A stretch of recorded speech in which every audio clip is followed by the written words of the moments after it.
Matthew 27th chapter.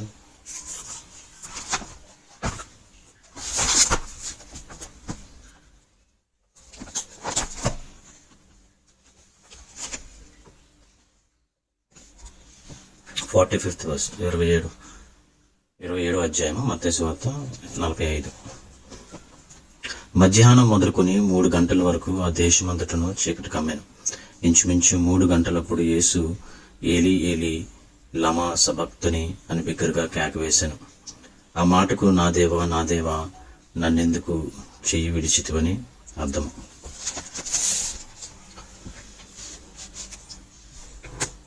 శిలువ మీద యేసయ్య 7 మాటలు పలికినట్టుగా మనకి తెలుసు. ఎన్నో వర్తమానాలు మనం విన్నాము. మనము ఎన్నో బైబిల్ చదివినప్పుడు, ఎన్నోసార్లు ధ్యానించినప్పుడు మనకు బాగా తెలుసు ఆయన పలికిన 7 మాటలు.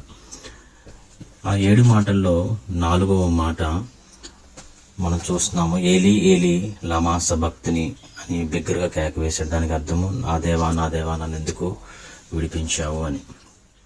ఈ మాటను కొంచెం ధ్యానం చేద్దామని కొద్దిగా మనం ఇంకా దేవుడు ఈ మాటని ఆ రోజు యేసయ్య ద్వారా పలికించాడు. యేసయ్య ఆ రోజు ఆ బాధలో ఆ కష్టంలో పలికిన ఈ మాటని మనం కొద్దిగా మన జీవితంలోకి ఏ విధంగా అప్లై చేసుకోవచ్చు, ఆ టైంలో ఎందుకు ఈ మాట వేరుగా ఉంది అని ఒకసారి ధ్యానం చేయడానికి ప్రయత్నం చేద్దాం. ఎందుకంటే మిగతా 7 మాటలు కూడా ఆయన మొదటి 3 మాటలు పగలు అంటే ఉదయముని పలికాడు. ఉదయము 9 గంటల ఇంచుమించు ఉదయం 9 గంటలకు ఆయన శిలువ మీద శిక్షకి ఇచ్చినప్పుడు 9 నుంచి మధ్యాహ్నం 12 వరకు 3 మాటలు పలికినట్టుగా, తర్వాత మధ్యాహ్నం నుంచి 3 గంటల వరకు అంటే చీకటి కమ్మెను అని మనం వాక్యం చూస్తాం. ఎందుకంటే మత్తయి సువార్త, మార్కు, లూకా సువార్త, యోహాను సువార్త ఈ 4 సువార్తల్లో సంపూర్ణంగా వీటి గురించి వేరువేరుగా ఒక్కొక్కరు వారి అనుభవాన్ని,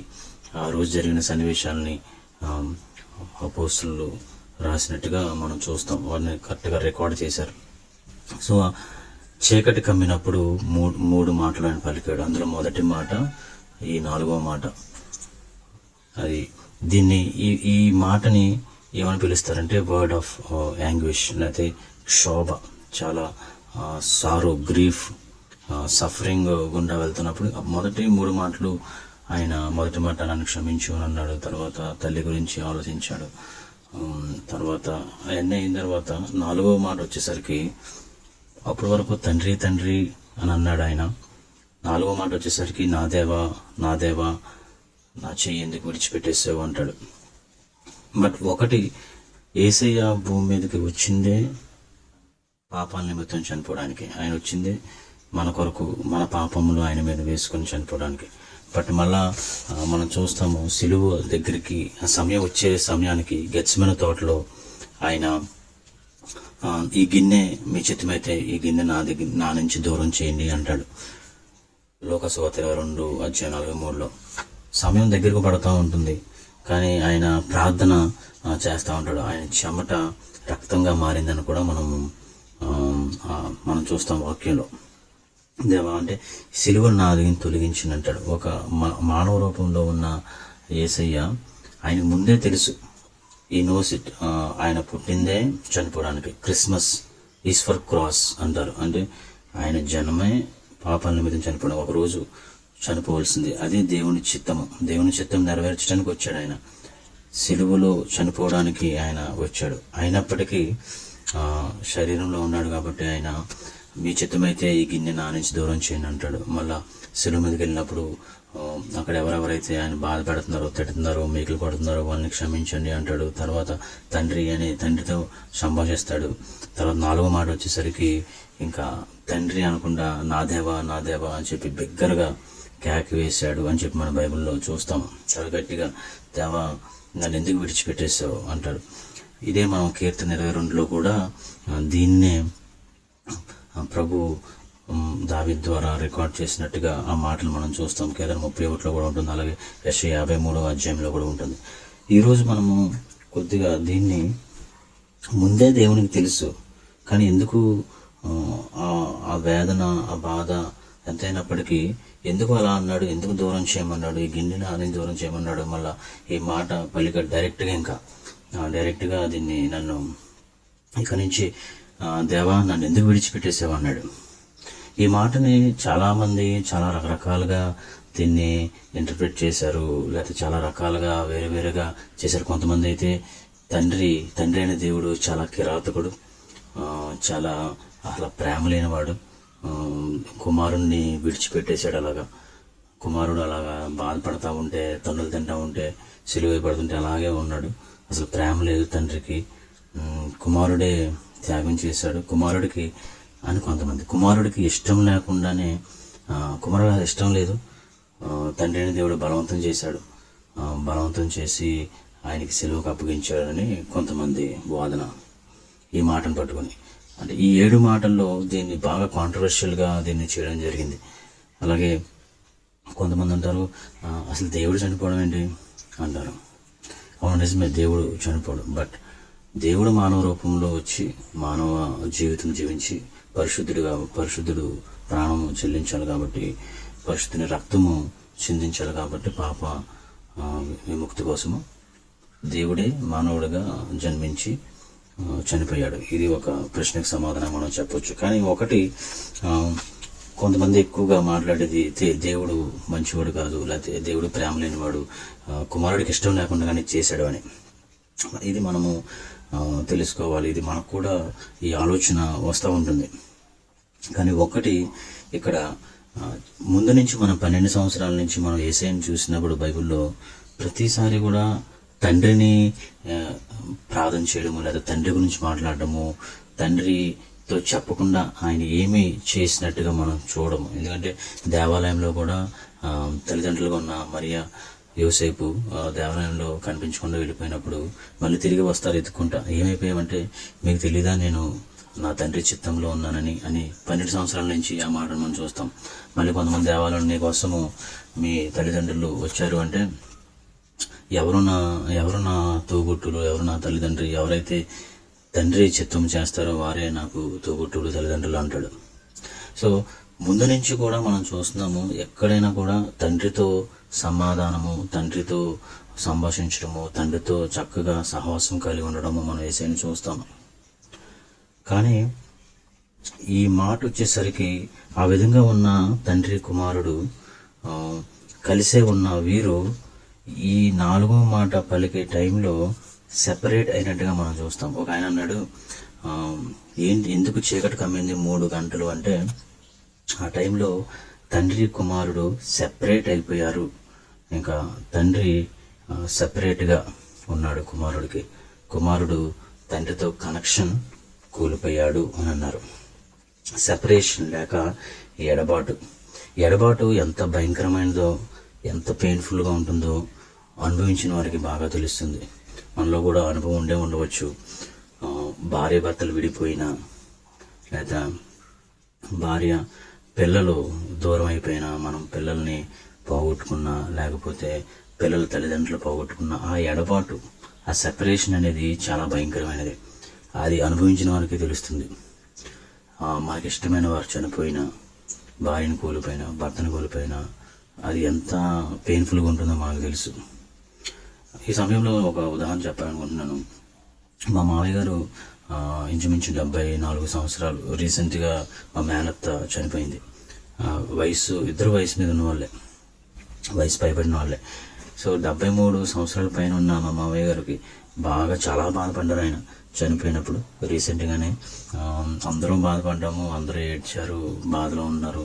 ఆయన్ని ఓదార్చాము. కొన్ని రోజులయ్యింది, తర్వాత 1 నెల అయింది, 2 నెలలు అయింది. అందరూ ఇంకా ఎవరి పనుల్లో వాళ్ళు ఉన్నారు. ఆయన్ని అందరూ పిల్లలు బాగా చూసుకుంటున్నారు.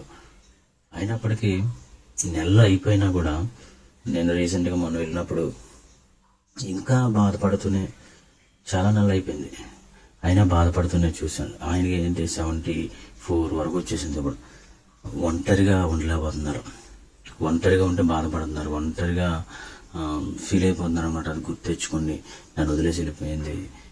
లోన్లీనెస్, ఒక డిప్రెషన్ లాగా ఆయన వెళ్ళిపోవడం చూస్తున్నాం. అంటే ఒక్కరినే విడిచిపెట్టట్లేదు. ఇంకా అందరూ పక్కన ఉండేలాగా, లేదా చుట్టూ ఉండేలాగా చూసుకుంటున్నారు. అంటే వీళ్ళు జీవించినంత కాలము చాలా చక్కగా అనుగుణంగా జీవించారు. ఆ రోజుల్లో భార్య భర్తలు అంటే అప్పుడున్న జనరేషన్ కన్నా ఆ జనరేషన్ మనకు తెలుసు వాళ్ళు ఏ విధంగా ఉండేవాళ్ళు. సో ఆ జీవిత విధానం, ఆయన ఎక్కడికి ఎంత దూరం వెళ్ళినా, ఏ ఊరు వెళ్ళినా కూడా, ఎంత పని మీద వెళ్ళినా, పొద్దున్న వెళ్తే నైట్ మిడ్ నైట్ అయినా 2 అయినా 3 అయినా ఇంటికి వచ్చేసేవారు అనమాట. ఇంకెక్కడ ఉండేవారు కాదు. ఇంటికి వచ్చేసి ఇంటి దగ్గర భార్య పిల్లలతో గడపడం ఆయనకి అదొక అలవాటు. ఎక్కడికి వెళ్ళినా, ఎంత దూరం వెళ్ళినా అలాగా వాళ్ళు సాగించేవారు. సో ఒకేసారి ఆమెను పోగొట్టుకునేసరికి ఆయన దాంట్లో ఇంకా తేరుకోలేకపోతున్నారు. అంటే ఆ బాధ ఎంత అనుభవిస్తున్నారో వారికే తెలుస్తుంది, పోగొట్టుకున్న వారికి. ఇందాక మల్లికార్జునని కూడా అంటున్నారు, అనుకోకుండా ఆ మాట వచ్చింది. సిస్టర్ పోయింది, పాప వచ్చింది, చిన్న పాప.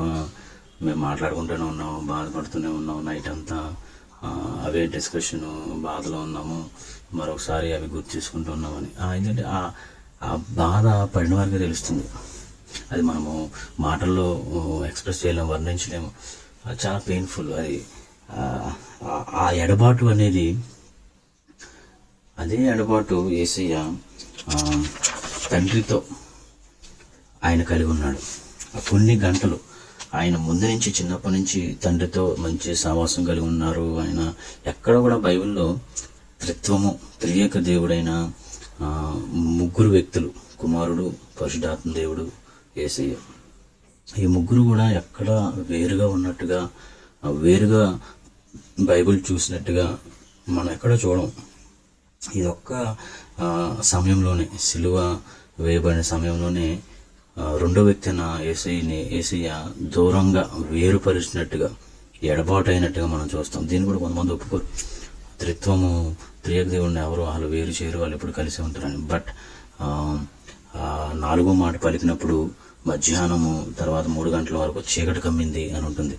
ఒక ఆయన రాయడం జరిగింది, అది తండ్రి అయిన దేవుడు కావలసి చీకటిని అనుగ్రహించాడు. ఎందుకంటే ఆయన ఇంకా చూడలేక, ఆ శిలువ మీద ఆయన భరించే బాధను చూడలేక, అన్యాయమైన తీర్పుని ఆయన చూడలేకపోయాడు.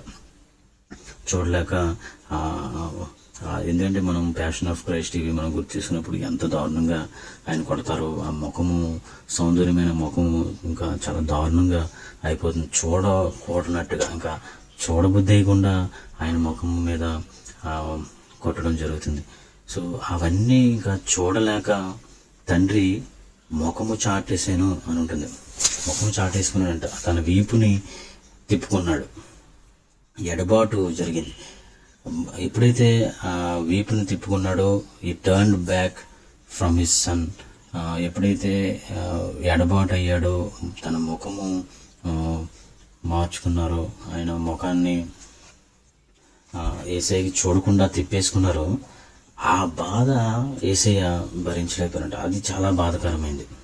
ఎడబాటు అనేది దూరంగా ఉన్నప్పుడు, దూరం అయినప్పుడు, భార్య భర్తలుగా ఉండి విడాకులు తీసుకున్నప్పుడు ఆ బాధ తెలుస్తుంది. కొంతమంది ఇంట్లోనే ఉంటారు, మాట్లాడుకోరు, శారీరకంగా ఒకే ఇంట్లో ఉంటారు కానీ మాట్లాడుకోరు. వాళ్ళు తెలుసు నిజంగా వాళ్ళు ఎంత బాధపడుతున్నారు. సో ఆ ఎడబాటు చాలా బాధగా ఉంటుంది. ఆ ఎడబాటు గుండా వెళ్తున్న యేసయ్య భరించలేకపోయాడు. ఆయన తెలుసు సిలువ వేయబడతారు, చనిపోతారు, చంపేస్తారు, కొడతారని. బట్ అది దగ్గర పడుతున్నప్పటికి మాత్రం తండ్రితో నాకు కనెక్షన్ తెగిపోతుంది, తండ్రితో నేను సెపరేట్ అయిపోతున్నాను, ఇంకా నన్ను ఆయన పట్టించుకోరు, వదిలేశారు నన్ను ఆ కొద్ది గంటలు అని అది ఆలోచన వచ్చినప్పుడు ఆయన అది భరించలేకపోయారు. ఒకటి, మానవుల నిమిత్తము ఆయన పాపములు ఆయన మీద వేసుకుని చనిపోవడము. మరొకటి, తండ్రికి ఎడబాటు అయిపోయి తండ్రికి వేరుగా ఆ సమయం గడపడం. It's very hard for Jesus to go in to that experience. So ఈ మాట చాలా మిస్టరీతో కూడింది. మనం ఎక్కువగా ధ్యానించినా కూడా మనం దీన్ని అంతుబట్టదు, మనకి ఎందుకు ఆ విధంగా జరిగిందో. సో ఈ మరణము ఎడబాటుని తీసుకొచ్చింది. ఈ ఎడబాటు ఎక్కడ మొదలైంది అని మనం చూసినట్లయితే, ఎప్పుడైతే పాపము పుట్టిందో, పాపము ఏదైనా వనంలో పుట్టినప్పుడు అక్కడ మరణం సంభవించింది. అంటే వెంటనే మరణం మనం చూడము. ఎప్పుడైతే ఆదాము అవ్వ పండు తిన్నారో వెంటనే వాళ్ళు చనిపోరు. 930 సంవత్సరాల నుంచి మించి ఆ టైంలో చనిపోతారు. అప్పటి వరకు శారీరకంగా మరణం చూడలేదు. కానీ అనేక మరణాలు అక్కడ సంభవించినట్టుగా మనం చూస్తాం. మొట్టమొదటిగా దేవుడితో వాళ్ళు మానసికంగా, స్పిరిచువల్గా, ఆధ్యాత్మికంగా వేరైపోయారు. అదొక మరణం కింద మనం చూడొచ్చు. ఆధ్యాత్మిక కనెక్షన్ పోయింది ఇంకా దేవుడితో. అప్పటి వరకు రోజు దేవుడితో కనెక్ట్ అయి ఉండేవారు, దేవుడితో మాట్లాడుతూ ఉండేవారు, ఆయనతో స్పెండ్ చేస్తూ ఉండేవారు. కానీ ఎప్పుడైతే చేయకూడని తప్పు చేశారో, చేయొద్దని తప్పు చేశారో వాళ్ళు దేవుడితో సెపరేట్ అయిపోయారు. సెకండ్, దేవునికి సెపరేట్ అయిపోయిన తర్వాత దేవునితో ఆదాముకి అవ్వకి కూడా పడలేదు. తర్వాత మనం చూస్తాం కయ్యూను ఏబేలు. ఏబేలు కయ్యూను కూడా పడలేదు. పడపోయేసరికి ఏబేలును చంపేయడం మనకు తెలుసు. తర్వాత షేతు సంతానం వస్తుంది. షేతు సంతానం వచ్చినప్పుడు కూడా షేతు సంతానం వేరుగా వెళ్తూ ఉంటుంది, బైబిల్లో మనం చూస్తాము. అలాగే కయ్యూను సంతానం కూడా వేరుగా ఉంటుంది. అక్కడ కూడా సెపరేషన్ వారిద్దరికి పడదు. వీరి సంతానం వేరు, వాళ్ళ సంతానం వేరుగా వెళ్తూ ఉంటుంది. సో ఈ సపరేషన్ అప్పటి నుంచే వచ్చింది. ఎప్పుడైతే ఆయన పాపం ఆయన మీద మోపబడిందో, దేవుడు తన ముఖాన్ని చాటేశాడో, యేసుక్రీస్తు చూడకుండా ఎందుకంటే దేవుడు ఎందుకు చూడలేకపోయాడు, యేసుని ఎందుకు చూడలేకపోయాడు అంటే, ఒక్కటి మనం గుర్తుపెట్టుకోవాలి, మన దేవుడు పరిశుద్ధుడు. ఆయన పాపాన్ని అసహించుకుంటాడు, పాపాన్ని టాలరేట్ చేయలేడు. అది మనం చేయకూడదైనా పాపమే, చేయమని చెప్పింది కూడా చేయకపోతే పాపమే. ఇది చేయకూడదు అన్నదాన్ని మనం చేసిన పాపమే బైబిల్ ప్రకారంగా. ఇవి చెయ్యాలి క్రైస్తవులుగా, దేవుని పిల్లలుగా అన్న ఆజ్ఞల్ని మనం చేయకపోయినా పాపమే, నిర్లక్ష్యం చేసినా పాపమే. నేనేమి చేయట్లేదని మనం అనుకుంటాం, కానీ కొన్ని చేయలేనివి కూడా, చేయవలసినవి కూడా, చేయగలిగినవి కూడా మనము నిర్లక్ష్యం చేస్తుంటాం. అవి కూడా దేవుని దృష్టిలో పాపమే. సో ఈ పాపాలన్నిటినీ ఆయన మీద వేసుకొని ఆయన శిలువ మీద హ్యాంగ్ అవుతూ ఉన్నప్పుడు, ఆయన వేలాడుతూ ఉన్నప్పుడు ఒక పాపపు ముద్దలాగా యేసయ్యని దేవుడు చూశాడు. పాపాన్ని అసహించుకున్న దేవుడు ఆ పాపం అంతా కూడా యేసయ్య మీద వేసిన, ఈ ప్రపంచంలో, లోకంలో ఉన్న పాపం, మన మానవుల పాపం అంతా ఆయన మీద వేసేసుకున్నప్పుడు ఇంకా ఆయన పాపాన్నే చూశాడు, కానీ కుమారుని కూడా చూడలేకపోయాడు. మనం అంటే దేవునికి ఇష్టమే, కానీ మనలో పాపం ఉంటే ఆయన మన ముఖం కూడా చూడడు. అది మనం గుర్తుపెట్టుకోవాలి. ఆ పాపం మనలో లేనప్పుడే ఆయన మళ్ళీ అంగీకరిస్తాడు. సో ఎప్పుడైతే ఆ పాపము మన పాపములన్నీ కూడా ఆయన మీద వేసుకున్నాడో, ఆ పాపాన్ని పరిశుద్ధుడైన దేవుడు చూశాడు, చూడలేకపోయాడు. ఆ పాపం ఉందని చూడలేక కుమారుని ముఖం కూడా చూడకుండా ఆయన ముఖం చాటేసుకున్నాడు. అంత పరిశుద్ధ దేవుడు. అది మనం బాగా అర్థం చేసుకోవాలి. దేవుడు ఎంత పరిశుద్ధుడు అంటే, న్యాయాధిపతి అంటే, ఎంత నీతిమంతుడు అంటే, పాపాన్ని అసలు టాలరేట్ చేయలేడు. ఆ రోజు ఏదైనా తోటలో కూడా ఆ ఒక్క పాపం వల్ల వాడిని గెంటేశాడు. అదే పాపము యేసయ్య మీద మోపబడినప్పుడు యేసయ్యను కూడా ఆయన విడిచిపెట్టేశాడు. ఆ శిలువ మీద చనిపోయేంత వరకు ఆయన ఇంకా ముఖం చాటేసుకున్నాడు.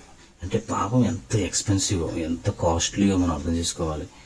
పాపము ఏదో మనం మామూలుగా చేసేస్తూ ఉంటాం, ఏదైనా మనం అనుకున్నప్పుడు చేసేసి మనం క్షమించు దేవా అని మళ్ళీ వచ్చి దేవుని అడుగుతూ ఉంటాము. ఏదో చిన్నదే కదా అని అనుకుంటాము. బట్ అసలు ఒకసారి మనం ఆలోచించినట్లయితే అది ఎంత పరిశుద్ధులైన దేవాది దేవుణ్ణి చంపేసింది పాపం. ఆయనకి బలివ్వాల్సి వచ్చింది అంతే. ఆ పాపం అంత ఎక్స్పెన్సివ్, అంత కాస్ట్లీ. హోలీ గాడ్ ఆయన చంపుకోవాల్సి వచ్చింది. ఆ పాపం నుంచి, పాపాన్ని జయించడానికి, మరణాన్ని జయించడానికి, మనల్ని ఆ మరణం నుంచి తప్పించడానికి, నరకం నుంచి తప్పించడానికి, మనల్ని నిత్య జీవంలో తీసుకువెళ్ళాలి అంటే ఆయన చంపుకోవాల్సి వచ్చింది. సృష్టికర్త అయిన దేవుడు సృష్టిగా మారాల్సి వచ్చింది. అంటే పాపము అంత సీరియస్ ఏంటనేది మనం జ్ఞాపకం చేసుకోవాలి. అది మాత్రం మనం మర్చిపోకూడదు. పాపాన్ని భయంకరంగా ఆశయించుకుంటాం. మనం ఎంత మంచి పనులు చేసినా, దేవుడికి మనం ఇంప్రెస్ చేద్దామని, లేకపోతే దేవుడి దగ్గర అవుదామని ఎంతమందికి దానాలు చేసినా, ఎంత ఆఫరింగ్ మనం ఇచ్చినా, మన స్పాన్సర్లు చేసినా, పేదవారికి, పెద్దవారికి, లేదా ముసలి వాళ్ళకి, చిన్నపిల్లలకి మనం సహాయం చేసినప్పటికీ, if sin is in our heart, మన హృదయంలో మనలో పాపం ఉన్నట్లయితే, God will never care about us. అలా మన మంచి పనులు పట్టించుకోడు ఆయన. అనుకుంటాం మనం ఆఫరింగ్ ఇచ్చేసి, లేకపోతే బైబిల్ చదివేసి, లేకపోతే కొంచెం మాటలు ఎవరికైనా చెప్పేసి, లేదా దేవునికి ఇష్టమైన పనులు కొన్ని చేసేస్తే ఆయన మనం చూసి ఇంప్రెస్ అయిపోతాడేమో అనుకుంటాం. But no. ఒక్కసారి ఏసైనా చూడండి, ఆయన ఎంత పరిశుద్ధంగా జీవించాడో. పాపం ఎప్పుడైతే ఆయన మీద మోపబడిందో, God did not even look at Jesus. ఆ టైంలో ఆయన చూడలేకపోయాడు అసలు, అంత పరిశుద్ధుడు. So God will not tolerate. అప్పుడు ఉన్న దేవుడు పరిశుద్ధుడే, ఇప్పుడు ఉన్న దేవుడు పరిశుద్ధుడైన దేవుడే. సో దేవునిలో మార్పు అనేది ఇక్కడ మనం చూడము. సో ఎప్పుడైతే పాపం ఆయన మీద మోపబడి ఎడబాటు జరిగిందో, యేసుక్రీస్తు ఆ ఎడబాటు కానీ జరగకపోతే, ఫర్ ఎగ్జాంపుల్ ఎడబాటు ఎందుకు జరిగిందంటే, ఆ ఎడబాటు జరగకపోతే తండ్రితో మనకి ఇంకా ఎడంగానే ఉంటాం, మనం ఇంకా సెపరేట్గానే ఉంటాం. ఎప్పుడైతే ఆదాం ద్వారా అది కట్ అయిపోయిందో దేవునితో రిలేషన్షిప్, అది తిరిగి పొందుకోవాలి అంటే తప్పకుండా యేసయ్య ఎడబాటు అనుభవించాలి, తప్పకుండా యేసయ్య సెపరేషన్ అనేది ఆయన అనుభవించాలి. ఆ బాధ గుండా ఆయన వెళ్ళాలి. ఆయన సెపరేట్ అయ్యాడు కాబట్టి మనము దేవునితో సమాధానము కుదిర్చాడు యేసయ్య. సంబంధం మళ్ళీ తిరిగి వచ్చింది, సంధి కుదిర్చాడు. ప్రభు దేవునితో సంబంధాన్ని తెంచుకున్నాడు, మనల్ని దేవుడితో ఏకము చేయడానికి. అది గొప్ప త్యాగం. సిలువను మనం చూసినప్పుడు, యేసయ్య సిలువ మీద ఉన్నప్పుడు మనం క్రైస్తవులుగా మనకు చిన్నప్పటి నుంచి ఇంట్లో అవి ఉంటాయి కాబట్టి మనం ఏదో మామూలుగా అలవాటైపోయింది మనకు. కానీ ఒకటి మాత్రం మనము గుర్తు చేసుకోవాలి, ఆ సిలువను చూసినప్పుడు we should be very ashamed. And ఆ సాక్రిఫైస్, యేసయ్య చేసిన సాక్రిఫైస్, ఆయన మన పాపాల నిమిత్తము చనిపోవడమే కాదు, తండ్రికి ఇష్టమైన తండ్రికి దూరం అయిపోవడం ఇష్టం లేకపోయినా మన కోసమైన దూరం అయ్యాడు అనేది మాత్రం మనం మర్చిపోకూడదు. ఇక్కడ తండ్రి పరిశుద్ధత పరాకాష్ఠకి వెళ్ళిపోయినట్టుగా మనం చూస్తాం. ఇంకా అల్టిమేట్ ఫైనల్ స్టేజ్ అనమాట. అంటే ఆయన అంత పరిశుద్ధి కాబట్టి పాపము లేకపోయినా, పాపం లేని కుమారుణ్ణి ఆయన మీద పాపం వేయబడడం వల్ల ఆయన ఇంకా చూడలేకపోయాడు. ఇక్కడ మనము గాడ్స్ లవ్, అలాగే జీసస్ యేసుక్రీస్తు ప్రేమ, అదేవిధంగా దేవుని పరిశుద్ధత, ఈ రెండు ఏకమైనట్టుగా మనం చూస్తాం. ఒక పక్క న్యాయాధిపతి అయిన దేవుడు న్యాయాధిపతి, నీతిమంతుడు, పరిశుద్ధుడు కాబట్టి ఆయన పాపానికి శిక్ష విధించాల్సిందే. పాపానికి మన వచ్చే జీతం ఏంటి? పాపానికి జీతము మరణము. పాపం చేసినట్లయితే మరణం వస్తుంది మనకి. సో ఈ మరణము మనకు దూరం చేయాలంటే పాపానికి దాన్ని శిక్షించాలి. ఆ పాపము మోపబడిన వ్యక్తి శిక్షించబడాలి. అది రూల్, ఇంకా అది ఎవరైనా సరే. బట్ ఈ పరిశుద్ధుడైన దేవుడు ఆ పాపము మోపబడిన యేసయ్యని చూడలేక ఆ శిక్ష ఆయనకి విధించాడు.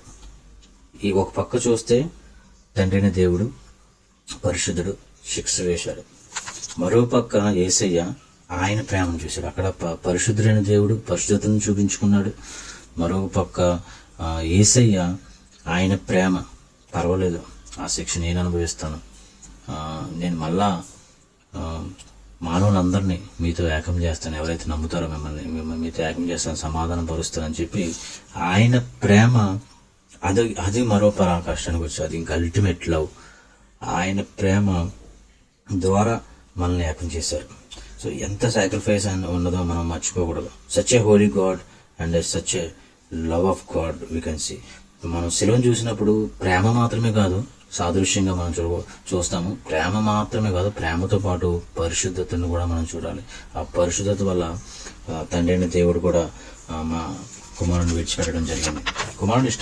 కుమారుని విడిచిపెట్టడానికి కూడా ఇష్టపడ్డాడు తండ్రి. అక్కడ తండ్రి గుణ లక్షణాలను మనం చూడొచ్చు. సొంత కుమారుని విడిచిపెట్టడానికి ఇష్టపడ్డాడు, అలాగే కుమారుడు ఆ త్యాగాన్ని చేయడానికి ఇష్టపడ్డాడు. ఇద్దరూ కలిసి పరిశుద్ధాత్మ దేవుని నడిపింపుతో జరిగిన కార్యమే ఆ సిలువ కార్యము. అది మనము ఎప్పుడు కూడా మర్చిపోకూడదు. సిలువను ఎప్పుడు కూడా మనము తక్కువగా మనం చూడకూడదు. అసలు ఆ విలువ మనం ఎప్పుడు తెలుసుకోవాలి. సో మరి ఏంటి చివరిగా అప్లికేషన్? దేవుడు అన్నాడు ద్విపదేశకాండము 31వ అధ్యాయంలో, ఒక్క వచనం నేను మిస్ అయ్యాను. కొలసీలకు రాసిన పత్రిక 1వ అధ్యాయం 19వ వచనం, ఇది చదివేసి ముందుకు వెళ్ళిపోతాం.